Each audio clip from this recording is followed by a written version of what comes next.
থাকতেই পারে না। সেই দয়ার নবী সরকার দো আলম সাল্লাল্লাহু আলাইহি ওয়াসাল্লাম দ্বীনকে প্রচার করতে গিয়ে কত না কৌশল অবলম্বন করেছেন। আল্লাহ বলছেন ইন্নাকা লাআলা খুলুকিন আযীম, আমি তোমাকে উত্তম চরিত্রের মালিক করে পাঠিয়েছি। তোমার চরিত্র সারা পৃথিবীর সমস্ত জিনিসের চরিত্র থেকে উত্তম।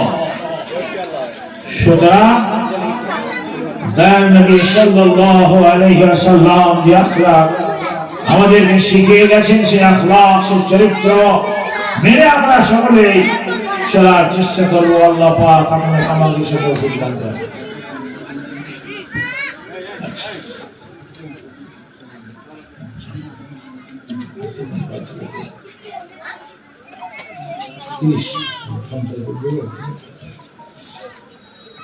ওইসব লোকগুলোর সামনে দাঁড়িয়ে আছে, আমাদেরকে যারা জলসা করাচ্ছে মেহমানদেরকে দেখে বসাবার চেষ্টা করো। দাঁড়িয়ে থাকে ভালো লাগবে না। ধর্মীয় জলসা সব ভাই আমার এসেছেন দিন শিক্ষা করার জন্য, সকলের কাছে অনুরোধ করছি এখানে এসে বসে যান ইনশাআল্লাহ। তো আল্লাহ তাবারক ওয়া তাআলা বলছেন তোমাকে আমি ইন্নাকা লাআলা খুলুকিন আযীম, তোমাকে মহান চরিত্রের মালিক করে পাঠিয়েছি। আবু জাহলের স্ত্রী তার কি বিগড়িয়ে গিয়েছিল, নবী সাল্লাল্লাহু আলাইহি ওয়াসাল্লাম নামাজ পড়তে আসছেন, পথে রাস্তায় কাঁটা বিছিয়ে দিত। নবী সাল্লাল্লাহু আলাইহি ওয়াসাল্লাম কে আঘাত লাগে, কাঁটা ফুটে যায়। কয়েকদিন দেখছেন কাঁটা বিছানো নাই। কেমন চরিত্রের নবী চিন্তা করে খুব ভালো করে শুনবেন যে রোজানা প্রত্যহ কাঁটা বিছিয়ে দিত। দু চার দিন দেখছেন কাঁটা বিছানো নাই, তিনি অনুধাবন করলেন যিনি কাঁটা বিছিয়ে দেন আমি জানি বোধহয় তিনি অসুস্থ বা বোধহয় কোনো অসুবিধা হয়েছে, তাই তিনি যে রোজানা কাঁটা বিছিয়ে দিত তার খবর নেবার জন্য আবু জাহলের বাড়িতে চলে গেলেন। চাচি আমি মোহাম্মদ, বাবা কয়েকদিন আমি কাঁটা বিছানিয়ে কথা বলেনি, কত সুন্দর বক্তব্য। কয়েকদিন থেকে আপনার কোনো খোঁজ খবর পাচ্ছি না, আপনার কোনো খবর পাচ্ছি না, একটু জানবার জন্য এসেছি। চাচি আম্মা আপনার যদি কোনো কাজ থাকে বলুন, আমরা সেই কাজ পূর্ণ করব। বাবা দেখতে পাচ্ছ বাড়িতে ঝাড়ু দেওয়া নাই, আবু জাহলের স্ত্রীর নাপাক হাত যে ঝাড়াকে ধরে ঘর পরিষ্কার করতো, আঙিনা পরিষ্কার করতো, জঞ্জাল পরিষ্কার করতো, বিশ্বনবী সাল্লাল্লাহু আলাইহি ওয়াসাল্লামের পবিত্র হাত সেই ঝাড়াতে লেগে তার বাড়ি পরিষ্কার হচ্ছে। বলুন সুবহানাল্লাহ। কেমন তিনি আমাদের নবী ছিলেন। আমার সহ্য ভাইরা, চাচি আর কোন হুকুম আছে? বাবা কদিন তো পানি নাই, একটু পানি দিলে ভালো হতো। আমাদের তো যেখানে যে সেখানে পানি, সেখানে পানি আনতে গেলে অনেক কষ্ট করতে হতো।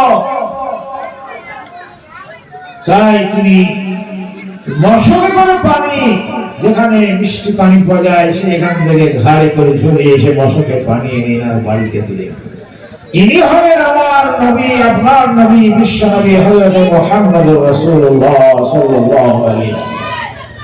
আল্লাহ শুধু শুধু বলেন ইন্নাকা লাআলা খুলুকিন আযীম, আমি তোমাকে মহান চরিত্রের মালিক করে পাঠিয়েছি।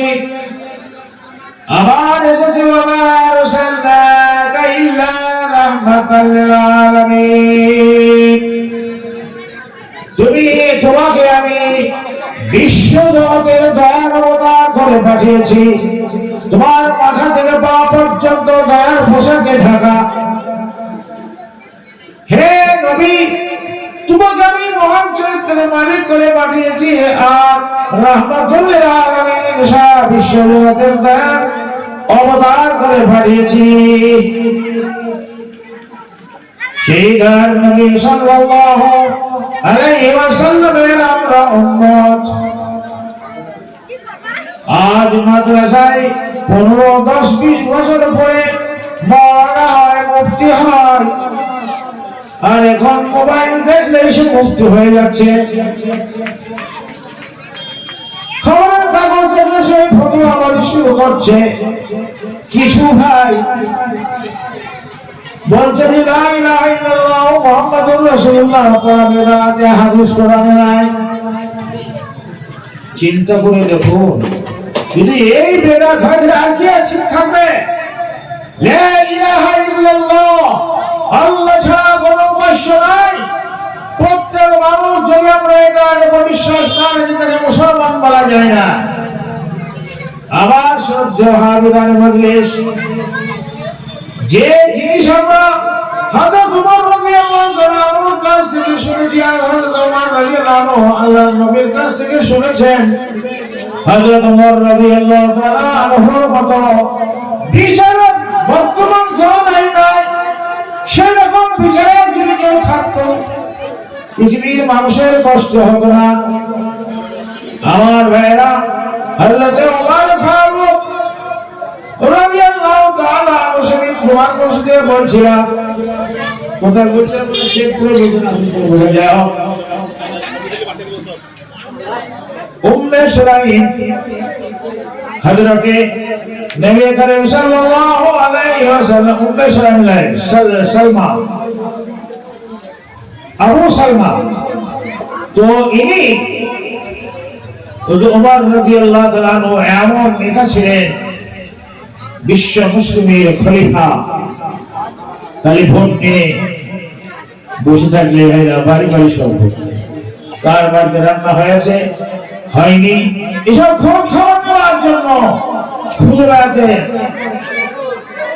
একটা বাড়িতে গিয়ে দেখছেন একটা বুড়ি মেয়ে ছেলে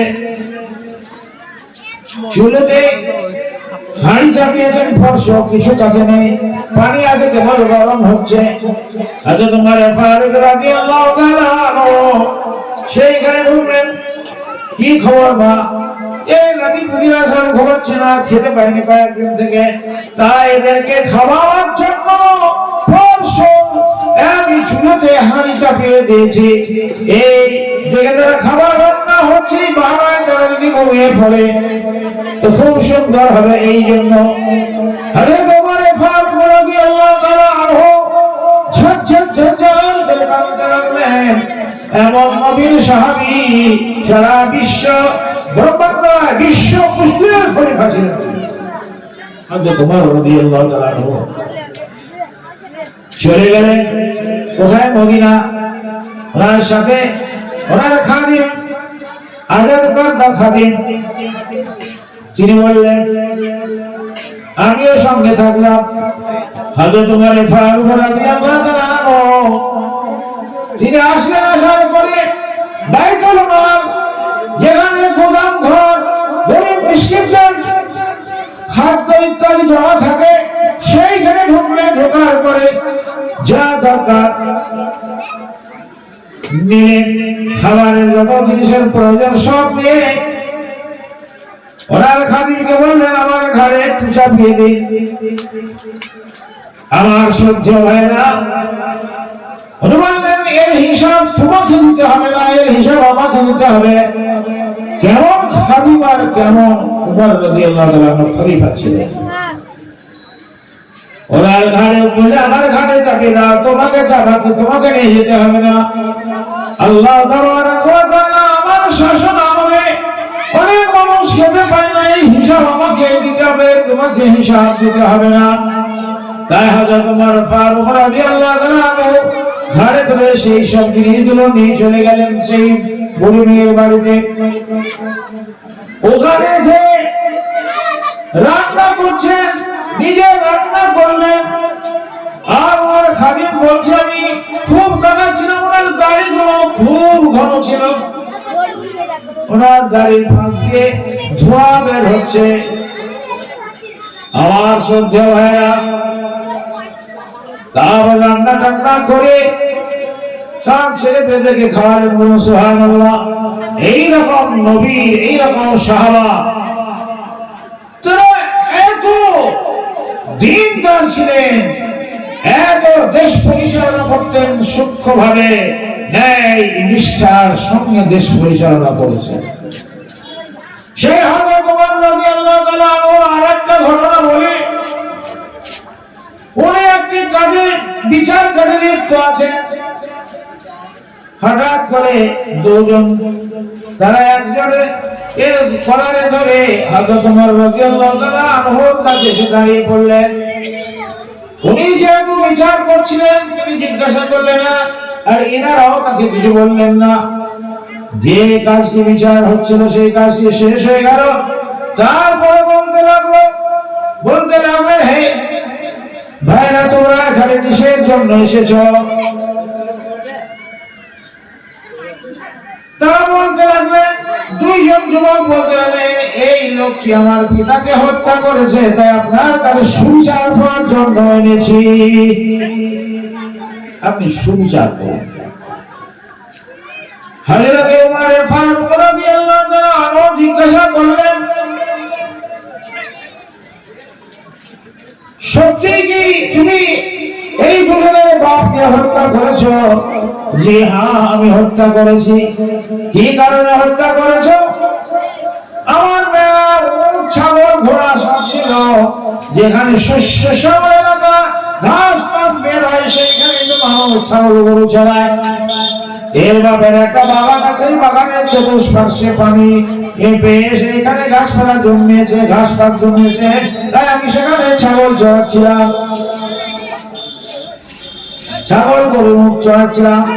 আমাদের উটের মাঝে সব থেকে একটা বড় উটের রাজা বলা হয়, সেই ভালো উটটা ওর বাপের বাগানে ঢুকেছে, আর একটা ঢেলা দিয়েছে, জোরে মেরেছে, আর সেই ভয়ানক আমার পদতলে এসে প্রাণ দিয়ে দিল। আমার রাগ সহ্য হবে না। আর মেলা ঘোড়া আছে, আর মেলা জন্তু জানোয়ার আছে, তাদেরকে যদি মেরে ফেলতো অত কষ্ট, অত দুঃখ হতো না। তাই আমি সেই পাথরটি তুলে ওর বাপের মাথার দিকে ছুঁড়েছি। সেই পাথরটি লক্ষ্যভ্রষ্ট হয়নি, ওর বাপের মাথায় গিয়ে লেগেছে, আর ওর বাপ মারা গেছে। হুজুর, এই ব্যাপার, তাই নাকি? হ্যাঁ। তো এবার উনি কি করছেন? বিচার করলেন। বিচার করার পরে ফাঁসির অর্ডার লেখা হলো।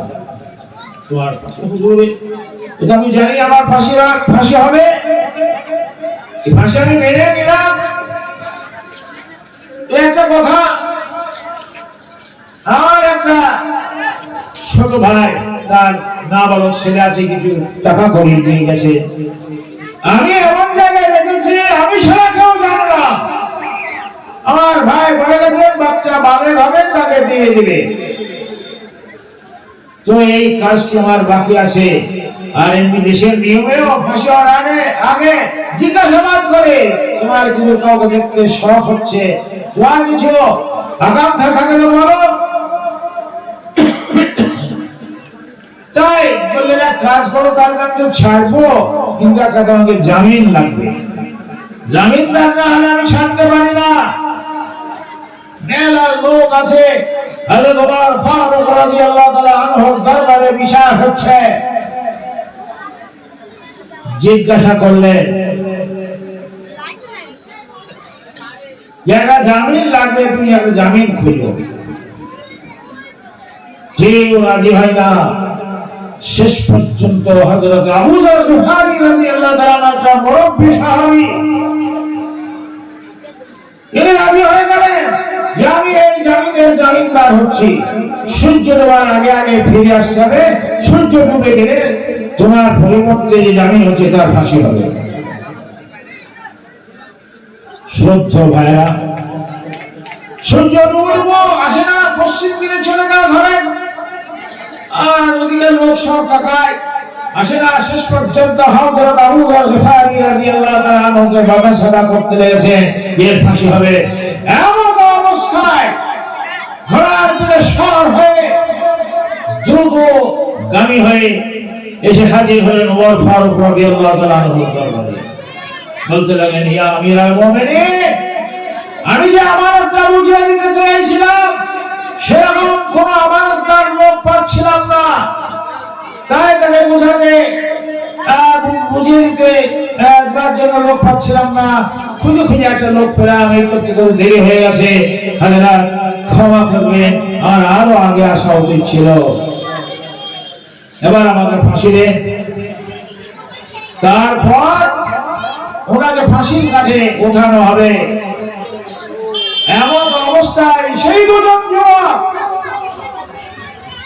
তার আগে ফাঁসি দেওয়ার আগে সাহাবারা বলেছিলেন, যখন লোকটা আসেনি, তোমার বাপের টাকা করে রক্তের বিনিময়ে কত টাকা তুমি বলবে, মুখ থেকে বার করে কত টাকায় দিয়ে দেব। আবু যর গিফারী রাদিয়াল্লাহু আনহু ফাঁসি জানা না, কিন্তু অপরাধী নন, তিনি তো জামিন হয়েছেন একজনের, যে আমরা টাকা করে নেবার জন্য আসি না। তারা সঠিক উত্তর দিয়ে দিল, আমরা ইসলামের সঠিক বিচারটা দেখতে এসেছি। হযরত ওমর ফারুক রাদিয়াল্লাহু তাআলা ফাঁসির অর্ডার লিখে দিলেন, যে উনি তো সেই কাজটা চলে আসলেন কাজ সেরে, এবার বলেন এবার আমাকে তাও ফাঁসির কাছে ঝোলান। সেই যুবক দুটো বলতে লাগলো, ইয়া আমিরাল মুমিনিন, ইসলাম যে অসংখ্য ধর্ম, সেটা পরীক্ষা হয়ে গেল। ফাঁসি হওয়ার প্রাপ্ত আসামি সে ফিরে আসে, এটা যেমন তেমন কথা নয়। ফিরে আসার পরে আমার তাকে ফাঁসিতে চড়াতে হবে, এটাও যেমন তেমন কথা নয়। ইসলাম সঠিক ধর্ম, সূক্ষ্ম ধর্ম। সুতরাং আমরা এই ভাইকে আমার পিতার রক্ত, আমাদের পিতার রক্ত মাফ করে দিলাম। আমার সত্য ভাইরা, তাই আমি বলছিলাম যে আমরা মুসলমান, বিশ্বনবী সাল্লাল্লাহু আলাইহি সাল্লামের আমরা উম্মত, আমাদের আখলাক চরিত্র কেমন হওয়া উচিত চিন্তা করে দেখুন।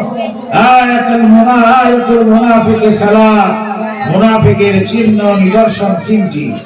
ইদা হাদাসা কাযিবা ওয়া ইদা আতুমিনা খান ওয়া ইদা ওয়াদা ফাখলা। এই 2 মিনিটের ভিতরে শেষ দিচ্ছি। তিনটি হলো মুনাফিকের আলামত। মুনাফিকে আপনি মুনাফিক সে মুনাফিক বলে তোরা বললো তো দান করবে। মুনাফিকের তিনটি আলামত, যার মধ্যে থাকবে, আমার ভিতরে থাকবে, আমি মুনাফিক। যখন কথা বলবে মিথ্যা বলবে, ইদা হাদাসা কাযিব, যখন কথা বলবে মিথ্যা বলবে, ওয়া ইদা আতুমিনা খান, তার কাছে কোনো আমানত রাখা হবে সেটা খেয়ানত করে দেবে। আর একটা আলামত হলো যে যদি সে ওয়াদা করে, সে ওয়াদা পূরণ করবে, খেলাফ করবে না। এটা হলো মুনাফিকের আলামত। আমার শ্রদ্ধেয় ভাইরা, তো তাই আমরা যখন বিশ্বনবী সাল্লাল্লাহু আলাইহি সাল্লামের উম্মত, এত বড় আমরা নবী পেয়েছি, যে নবীর আদর্শ, উল্লাহ, শাদী, হাওয়া, মরা, চাল চলন, ওঠা বসায় সব ক্ষেত্রে যদি আমরা এত ভালো কাজ করতে পারি, তাহলে আমরা বিশ্বনবীর উম্মত কি করে পেলাম। নবীকে মানে না, ও নবীকে মানে না, সে নবীকে মানে না, আরেকজন নবীকে মানে না, এইরকম করে অপপ্রচার করছি। নবীকে মানা কাকে বলে? আল্লাহ তাবারক ওয়া তাআলার প্রেরিত পয়গম্বর মনে করতে হবে। বাচ্চা ছেলেদেরকে ওয়ানটুয়ে পড়ায়, যদি পড়াইছিলাম তারিকুল ইসলাম প্রথম খণ্ড, কি লেখা আছে যে আল্লাহ তাবারক ওয়া তাআলা পাঠিয়েছেন কিনা, আল্লাহ প্রেরিত কিনা, যদি বিশ্বাস করে নবীকে মানা হলো 1 নম্বর। 2 নম্বর, সারা দুনিয়ার সমস্ত জিনিস, টাকা কড়ি, ধন সম্পদ, বাপ মা, বাচ্চা, শিশু, সারা দুনিয়ার সবচেয়ে বেশি উত্তম মনে করতে হবে নবীকে, তবেই নবী মানা হবে।